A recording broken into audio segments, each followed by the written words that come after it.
Hello everybody, in this tutorial I'll show you quickly and easily how you can get glue in Scrap Mechanic. So the first option is to go to the scrap buildings and find the glue inside of scrap piles or inside of chests. And the second option is to craft it. For this you'll need some beeswax, which you can get by destroying these beehives on these rock formations. They can be found on any rock formation.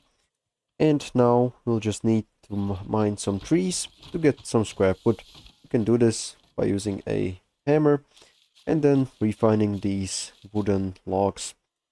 Now you just go to the mechanic station and make sure you have the craft bot crafted. And once you do, just go to it and here find the recipe glue. This is going to be unlocked from the beginning, and you can just go ahead and craft from 20 scrap wooden blocks and 2 beeswax, 1 glue.